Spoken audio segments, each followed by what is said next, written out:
Apple incorporated एक multinational company है जो पर्सनल कंप्यूटर्स, स्मार्टफोन्स और टैबलेट जैसी चीजें बनाती है। एप्पल अपने टाइम की first successful personal computer company थी। आज के टाइम में एप्पल का हेडक्वार्टर कुपर्टिनो, कैलिफोर्निया में है। बट एप्पल हमेशा से कंज्यूमर इलेक्ट्रॉनिक्स और मीडिया सेल्स इंडस्ट्री में नंबर 1 पर नहीं था। आज हम एप्पल की हम्बल बिगिनिंग से लेकर एक टेक जायंट बनने की कहानी को पूरी तरह से जानेंगे।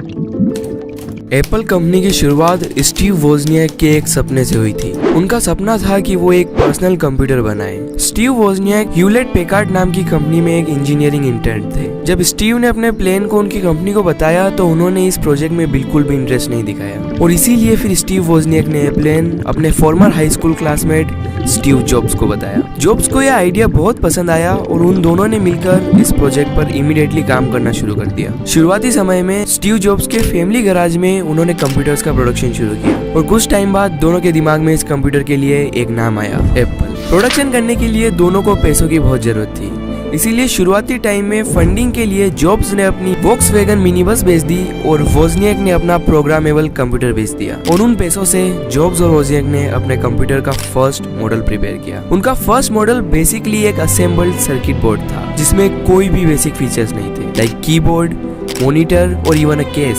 1977 के मॉडल के लिए जॉब्स ने इंसिस्ट किया कि ये कंप्यूटर एक स्टैंड अलोन मशीन होनी चाहिए जिसके ऊपर एक कस्टम मोल्डेड प्लास्टिक का केस होना चाहिए, जो कि उस समय के दूसरे कंप्यूटर्स के मॉडल से बिल्कुल अलग था। उस समय के कंप्यूटर्स एक स्टील बॉक्स जैसे दिखते थे। जॉब्स ने इस कंप्यूटर का नाम एप्पल 2 रखा। एप्पल 2 में एक कलर डिस्प्ले और कुछ बहुत ही स्पेशल फीचर्स थे जिसकी वजह से एप्पल 2 अपने टाइम का मोस्ट अपीलिंग माइक्रो कंप्यूटर था। जॉब्स ने शुरुआती समय में ये समझ लिया था कि एप्पल को ग्रो करने के लिए उन्हें प्रोफेशनल मैनेजमेंट और सब्सटेंशियल फंडिंग चाहिए। इसीलिए जॉब्स ने सेमीकंडक्टर इंडस्ट्री के एक well known public relationship specialist Regis McKenna को कन्विंस कर लिया टू रिप्रेजेंट द कंपनी। साथ ही में जॉब्स ने इंटेल कॉर्पोरेशन के एक वेल्दी वेटरन माइकल मर्क्यूला को भी कन्विंस कर लिया to give funding to Apple. Michael Markkula उस टाइम पर एक एंजल इन्वेस्टर थे जो बाद में एप्पल के लार्जेस्ट शेयर होल्डर और एप्पल के बोर्ड ऑफ डायरेक्टर के एक इन्फ्लुएंशियल मेंबर बन गए। माइकल से फंडिंग मिलने के कुछ ही समय बाद वोजनियाक ने डिस्क कंट्रोलर को इन्वेंट किया और इस इन्वेंशन की वजह से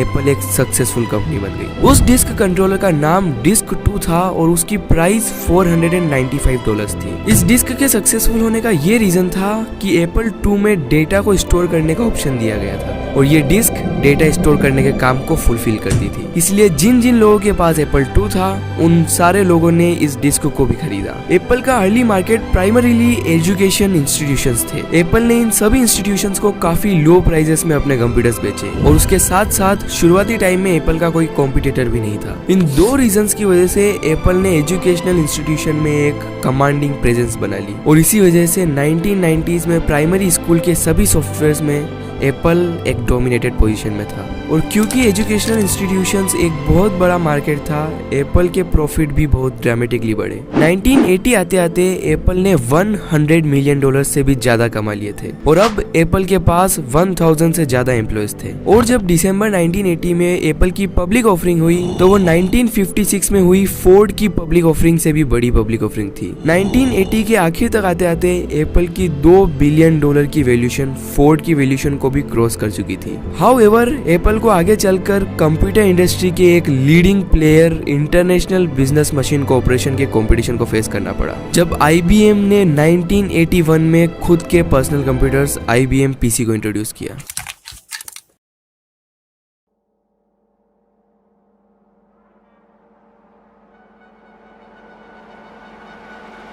IBM PC multiple readily available चीजों से बना हुआ था। IBM PC में इंटेल का माइक्रो प्रोसेसर था और माइक्रोसॉफ्ट कॉर्पोरेशन का डिस्क ऑपरेटिंग सिस्टम भी था। And just like apples spreadsheet, IBM PC के पास भी खुद का स्प्रेडशीट ऐप था, लोटस 1-2-3, जो लोगों को एप्पल की स्प्रेडशीट ऐप से भी ज्यादा पसंद आया और इस समय तक एप्पल ने अपनी लीडरशिप को भी खो दिया था। अपनी लीडरशिप को रिगेन करने के लिए एप्पल ने न्यू जनरेशन ऑफ कंप्यूटर्स को इंट्रोड्यूस किया जो यूज करने में IBM PC से बहुत ज्यादा इजी थे। 1979 में जॉब्स ने एक इंजीनियर्स की टीम को जेरोक्स कॉर्पोरेशन पेलो अल्टो रिसर्च सेंटर में एक इनोवेशन दिखाने के लिए इनवाइट किया। वहां पर उन्हें वर्ल्ड का first functional graphic user interface दिखाया गया। अगर आपको समझ नहीं आया हो तो आज के टाइम पर हम अपने डेस्कटॉप पर जो आइकन्स और पॉइंटिंग डिवाइस माउस को देखते हैं, उस इंजीनियरिंग टीम को यही इनोवेशन दिखाया गया।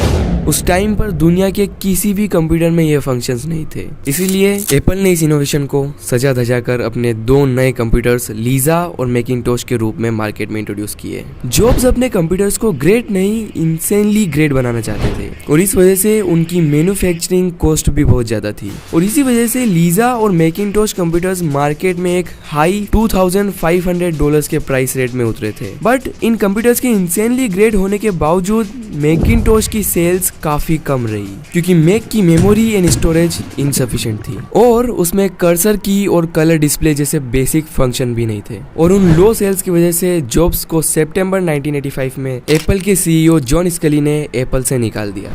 वही वोजनियक ने तो एप्पल को फरवरी 1985 में ही छोड़ दिया था और एप्पल को छोड़कर वो एक टीचर बन गए थे।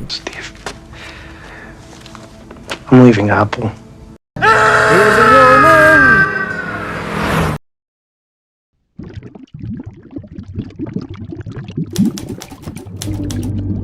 लेकिन जॉब्स एप्पल से अकेले नहीं निकले, वो अपने साथ सेवरल कैपेबल एप्पल एम्प्लॉयज को भी लेके गए और फिर स्टीव जॉब्स ने नेक्स्ट कंपनी की शुरुआत करी। नेक्स्ट में इन लोगों ने मिलकर एक फ्यूचरिस्टिक कंप्यूटर बनाना शुरू किया। इन लोगों ने मिलकर एक नेक्स्ट स्टेप ऑपरेटिंग सिस्टम बनाया जो आगे जाकर मैक OS X बनने वाला था। इधर स्केली के प्रेजेंस में एप्पल मैकिंटोश कंप्यूटर को स्टेडीली इंप्रूव करते रहे until unless the introduction of laser printers that change everything for Macintosh. Laser printers के इंट्रोडक्शन के बाद डेस्कटॉप पब्लिशिंग में रिवॉल्यूशन आ गया। लेजर प्रिंटर की वजह से अब print shops expensive lithographic process के बिना ही प्रोफेशनल लुकिंग पैम्पलेट्स बना सकते थे और इस वजह से ग्राफिक आर्ट्स और पब्लिशिंग इंडस्ट्रीज मैक का मोस्ट इम्पोर्टेंट मार्केट बन गया। इस समय तक स्कली भी एप्पल के CEO के पद से हट गए थे और उनकी जगह पर 1993 में माइकल स्पेंडलर आ गए। लेकिन अभी भी एप्पल में कई प्रॉब्लम्स चल रही थी। एक तरफ तो एप्पल $1 बिलियन के ऑर्डर को फुलफिल नहीं कर पा रहा था और वहीं दूसरी तरफ एप्पल में एक्सट्रीम क्वालिटी कंट्रोल प्रॉब्लम्स आ रही थी। मैक के मॉनिटर्स बहुत जल्दी खराब हो रहे थे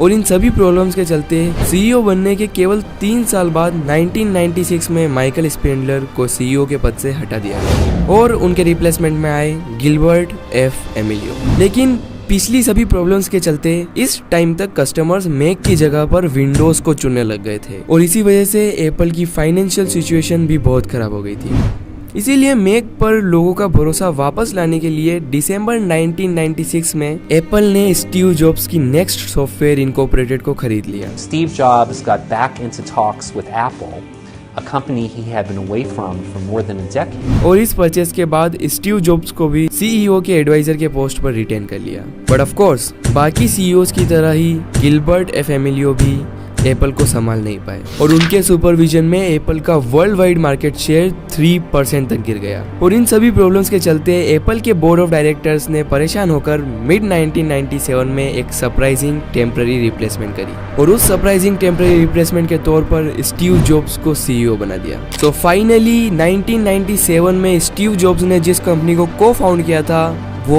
उसके CEO बन गए। CEO बनते ही सबसे पहले माइक्रोसॉफ्ट के साथ उन्होंने एक अलायंस बनाई। 1998 की शुरुआत में एप्पल ने iMac को इंट्रोड्यूस किया और iMac एप्पल का सबसे ज्यादा बिकने वाला मैक प्रोडक्ट बन गया। The reason built in high speed networking capabilities. 1998 के पहले एप्पल के जितने भी प्रोडक्ट लॉन्च हुए थे वो केवल कुछ ही मशीन्स पर काम करते थे, लेकिन iMac उन सभी से डिफरेंट था। ये सारी मशीन्स पर वर्क करता था और इसी वजह से iMac एप्पल का all time best seller product भी बन गया। और दिसंबर 1997 में एप्पल का जो US मार्केट शेयर 2.6% था वो अगस्त 1998 आते आते 13.5% तक बढ़ गया। 1995 के बाद 1998 ये पहला साल था जब एप्पल ने लॉस की जगह प्रॉफिट गेन किया।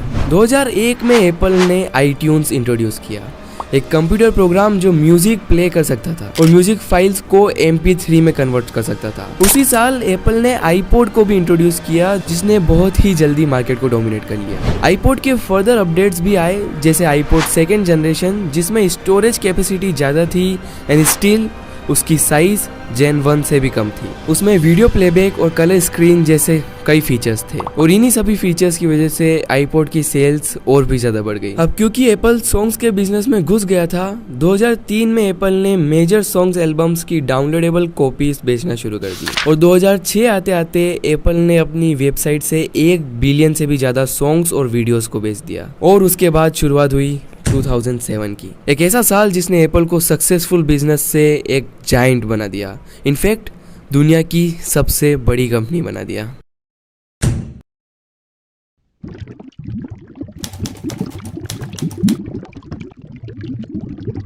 दो 2007 में एप्पल ने टच स्क्रीन आईफोन को लॉन्च किया, एक सेल्यूलर टेलीफोन जो MP3s और वीडियोस को प्ले कर सकता था और इसके थ्रू हम इंटरनेट को भी एक्सेस कर सकते थे। ऑल्दो फर्स्ट आईफोन में हम 3G नेटवर्क को यूज नहीं कर सकते थे, बट ये प्रॉब्लम्स 2008 में खत्म हो गई जब एप्पल ने आईफोन 3G को लॉन्च कर दिया। 3G के साथ साथ इसमें GPS फंक्शन भी था and this two functions bring the money इन।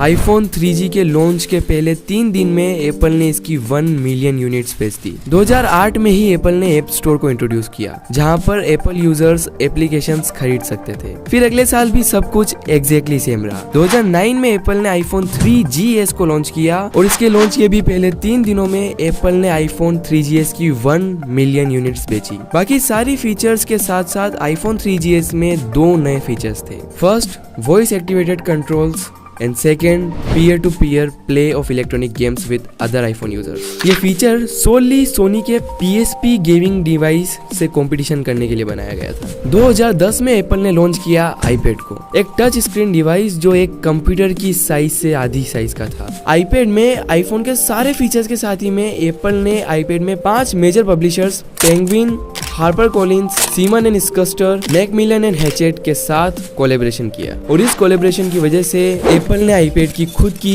एक ई-बुक एप्लीकेशन iBooks बना ली और इन सारे फीचर्स की वजह से आईपैड भी काफी सक्सेसफुल रहा। 2010 के बाद स्टीव जॉब्स को काफी हेल्थ इश्यूज आने लग गए और इसी वजह से अगस्त 2011 में खराब तबीयत होने की वजह से जॉब्स ने एप्पल के CEO के पद से रिजाइन कर दिया और उनकी जगह पर आए टिम कुक। जॉब्स को पैनक्रियाटिक कैंसर था और इसी वजह से अगस्त में रिजाइन करने के बाद 5 अक्टूबर को स्टीव जॉब्स की डेथ हो गई और यहाँ जाकर खत्म हुआ स्टीव एरा।